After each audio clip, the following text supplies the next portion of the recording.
Hey girl, I saw you all the way from across the room and I just had to come over here and let you know that your locks are gorgeous.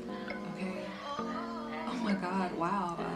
Thank you so much. I really appreciate it. Thank you for such a good compliment. Yeah, no problem, girl. I would love to start my locks, but I just don't want to go through that ugly phase. You know what I mean? So, you think you're ugly? No, I don't think I'm ugly. I just don't want to go through like being bald headed and I like having full hair. I don't think I can go through the whole little process. You know what I'm saying? Well, I can't relate. I didn't have an ugly phase, and I can't even imagine referring to my hair in such a way because I'm beautiful. You know what I mean? Like, I genuinely feel beautiful. The whole journey is beautiful.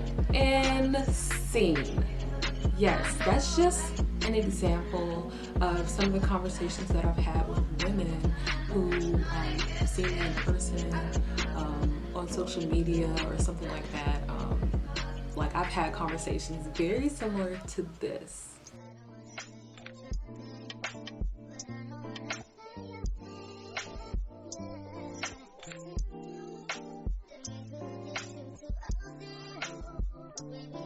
Hi everybody, and welcome back to Ashley's Anatomy, where I blog and talk about beauty, chronic illness, and also locks, especially this week because we will be kicking off our first lock series where I'm going to basically talk about just lock fundamentals and basics. So you can look forward to seeing me talk about how I went through the process of researching which starter locks best suited my hair texture, my hair density, how I chose the loctician. In today's video, this is the very first video of the series, the Loc Basics series, and I want to talk about 5 things to consider before you lock your hair.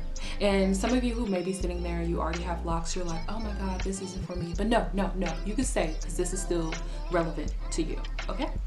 So the very first thing that you should consider before you lock your hair is, why am I getting these locks? Like, why? For some people, it could be for convenience. For others, it may be a spiritual reason. They want to really become one with themselves and have self-awareness. Some people, it's for like health reasons. They no longer can maintain doing their hair. For me personally, it was kind of like a combination of all.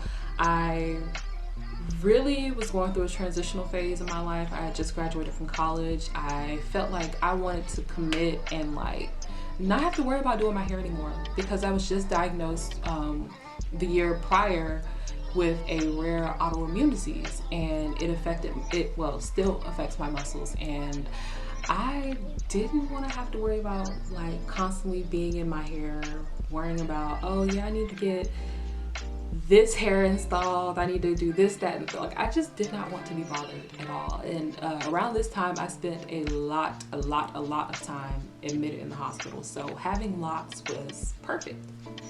The second thing that you should consider before you lock your hair, and I think a lot more people should do this because it would help them be realistic, is really look at your hair type and your hair texture, okay?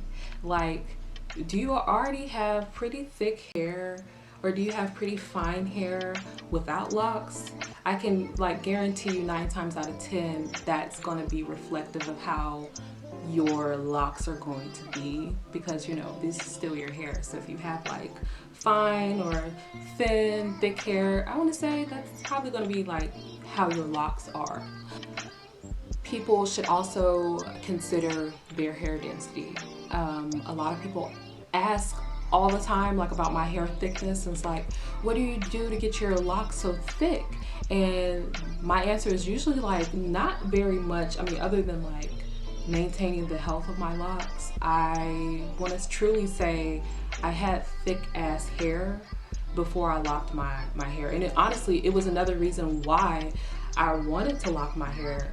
It was quite overwhelming. Other things to consider before you actually commit and you like lock it up is the maintenance. How do you plan on maintaining your locks? Like, do you plan on, once you get your starter locks, do you plan on like continuing to see a loctician, a professional who, you know, like majored in locks? Well, I guess not majored, but like someone who's like certified, knows what they're doing with locks. They know how to maintain, repair, and all that good stuff. So are you going to keep going to this kind of person, or are you going to choose to self-maintain?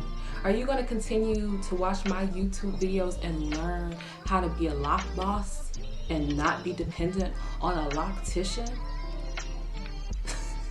Okay, so my little personal spill. I started my locks with a professional who I did a lot of research on to find. I was very, very blessed that I found her like when I did, because she was like still very much in her lock bag. And yeah, so it was perfect. She did the parting, the sizing. She even cut and trimmed and shaped my hair prior to installing my starter locks. It was amazing. So like I said, I did research and found that loctician, and I went to her until my locks were pretty much, I guess, like budding. After maybe I went to her for probably like a year, okay?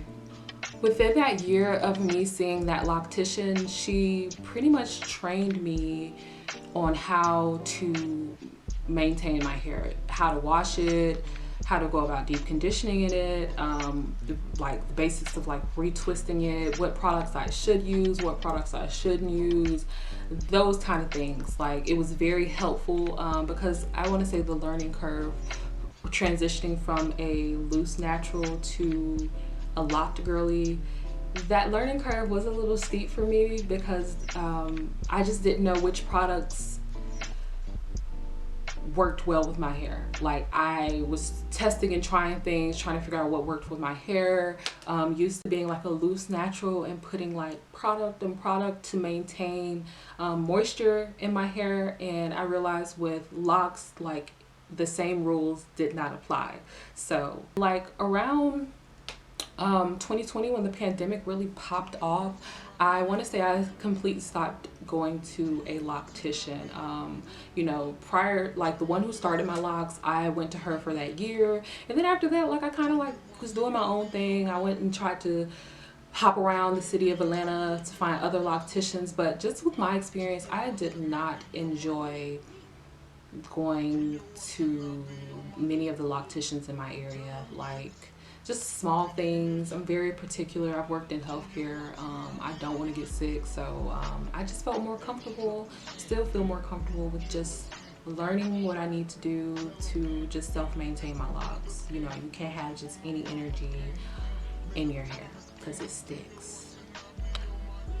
Another thing to consider is what kind of starter locks, like what kind of starter locks do you want? What kind of parts do you want? Like, some people don't realize that you can get comb coils, you can start with braids, you can even get sister locks.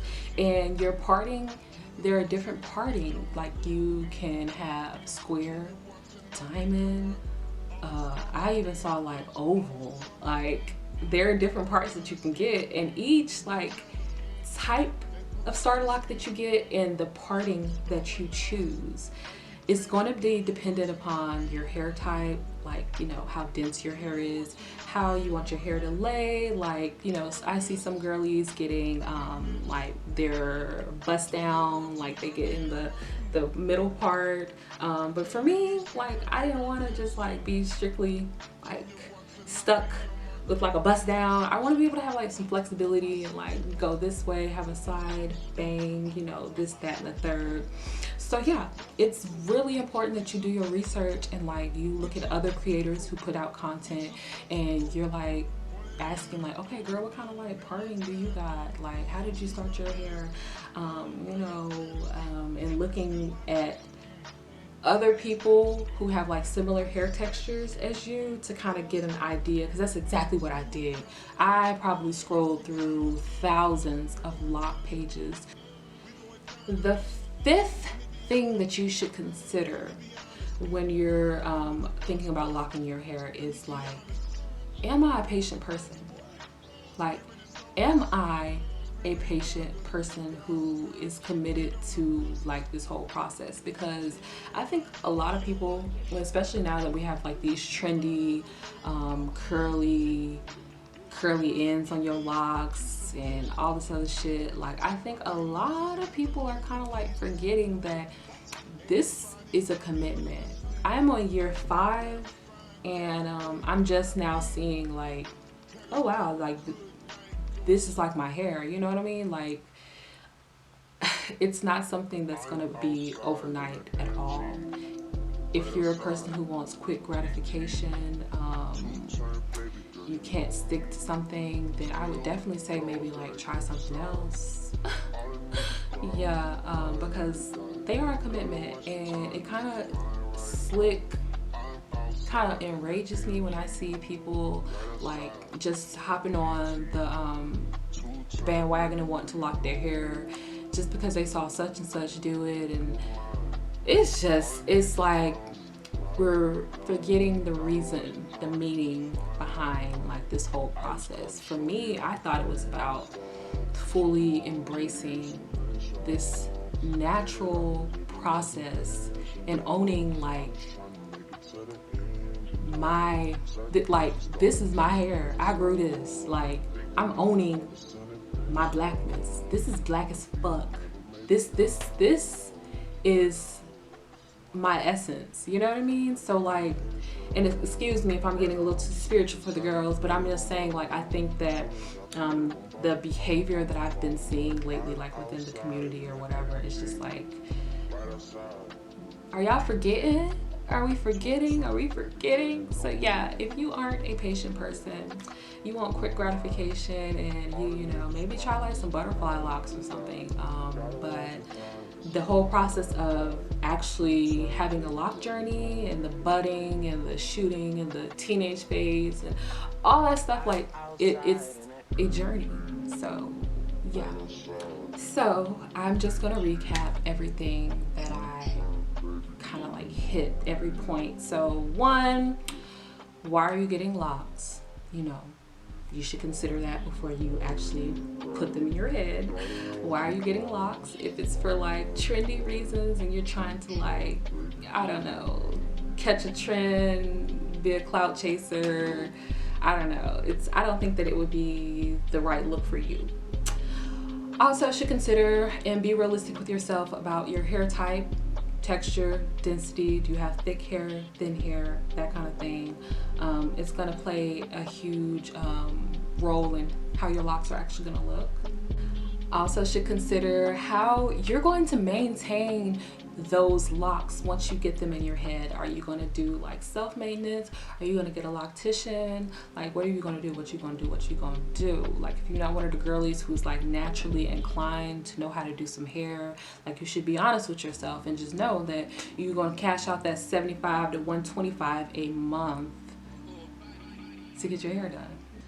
Also consider what kind of lock you know, starter locks you're gonna start with, what kind of parts you want to have, how you want your hair to lay. Like, do you like want to have some full? Do you want smaller locks, micro, or do you even like sister locks? Like, that's a whole nother like entity in the lock levels. And finally, are you a patient, committed person? Because if you're not, again, I don't think that I would recommend the journey for you, sis. But you know, like I said, those are just like my 5 suggestions of things that you should consider, really consider, and be honest with yourself before you lock up your hair. Thank you so much for watching the first part of my lock series. Make sure to subscribe to my YouTube channel and also follow me on socials. I'm pretty active now on TikTok and I'm trying on Instagram. But yeah, if you want to stay updated with like get newsletters like directly in your email, just subscribe to my website, and that's just ashlesanatomy.com. But yeah, I look forward to seeing all of you at the next lock series. In the next one, we will be talking about starter lock talk. Yeah, starter lock talk. What to do, what not to do, how to set yourself up for success. obsessed to have like some bomb locks. So yeah, I'll be back, and I can't wait to see you all here. Make sure to share and all that good stuff. Love you. I'm trying, baby.